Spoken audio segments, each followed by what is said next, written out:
In Titus chapter 3, verses 10 and 11. Titus chapter 3, verses 10 and 11. A man that is an heretic after the first and second admonition rejects.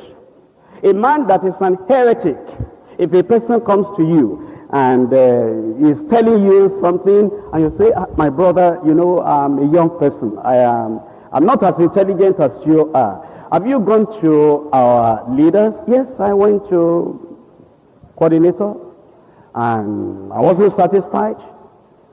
Did you do any other? I went to group coordinator. I even saw one overseer. And they explained to you, yes. Why didn't you then make attempt to see our pastor, our father in the Lord, the GS? Oh, I saw him.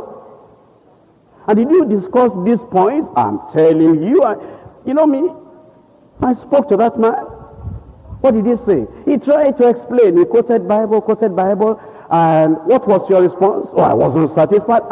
A person like that, who has seen all of us, and we read Bible, and he wasn't satisfied. Are you the one that will be able to combat that person? He will take you away into his corruption and deception. A man that is an heretic, look at it in verse 10. He's an heretic after the first and the second admonition. Reject. Go your way and let him go his way. Because if you stay there and you say you are trying to convince him, he will convince you and you will backslide. And it's better to lose one person than to lose the two of you. Then in verse 11 it says, knowing that he that is such is subverted already, and sinneth, being condemned of himself. In Ecclesiastes chapter 8, you know, these people, the scoffers, the unbelievers, the doubters, they say, after all, with all the things, if I am wrong, with all the things I've done, and they're saying that this is wrong and this is wrong, I've done it and no judgment has come. That's how they think.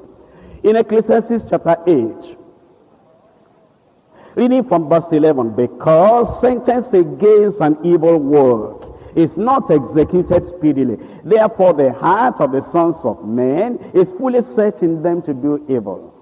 Because the judgment has not come. If what I'm doing is wrong, why didn't God strike me dead? If what I'm doing is wrong, why didn't God give me sickness? If what I'm doing is wrong, why am I still healthy and strong and I'm still moving about and I'm prospering? Because sentence against an evil work is not executed speedily. Therefore the heart of the sons of men is fully set in them to do evil. But listen to this, though a sinner do evil 100 times, and his days be prolonged, yet surely I know that it shall be well with them that fear God, which fear before him. But it shall not be well with the wicked. Neither shall he prolong his days, which are as a shadow, because he feareth not before God. In Luke chapter 17, Luke chapter 17, from verse 26 to verse 32. Luke 17, from verse 26. And as it was in the days of Noah, so shall it be also in the days of the Son of Man. They did eat and they drank and they married wives and they were given in marriage until the day that Noah entered into the ark, and the flood came and destroyed them all. Likewise also, as it was in the days of Lot, they did eat and they drank and they bought and they sold and they planted and they builded. But the same day that Lot went out of Sodom, it rained fire and brimstone from heaven and destroyed them all. Even thus shall it be in the day when the Son of Man is revealed. In that day, he which be upon the housetop and is top in the house, let him not come down to take it away. And he that is in the field, let him likewise not return back. Everybody read verse 32 for yourself out loud. Remember Lot's wife. Remember Lot's wife. Just looking back, remember Lot's wife. I pray that you'll be prepared for the coming of the Lord. You know, brothers and sisters, a teaching like this, it takes somebody that God has appointed, anointed, approved to teach something like this. Because this is not a teaching of excitement and joy. And, some people don't even like to hear something like this. They don't like the father gathering his children together and talking to them and warning them about the world and about the deception in the world and about how some people are waiting out there to destroy their lives. Children want their parents to tell them exciting stories and joyful things, and after that sing together and have a nice time together. And sometimes church is like that. Church likes when we come together and we read the promises of God and we're excited and we sing choruses and we clap our hands and we rejoice, and then we come out of church, we say, I enjoyed church today.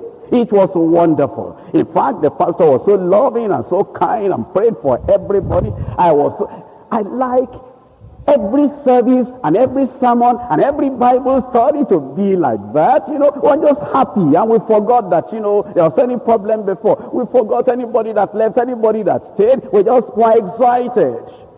There are times where we have to get together and warn ourselves. And Jesus did that too.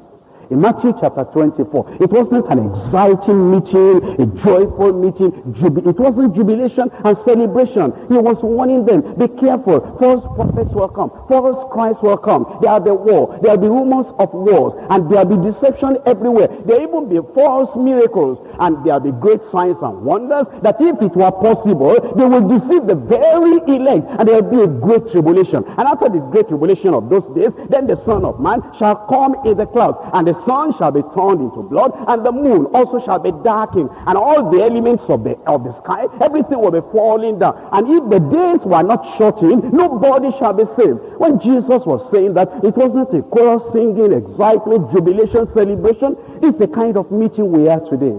But it's necessary so that you'll be prepared when the Lord will come. I pray you'll be prepared.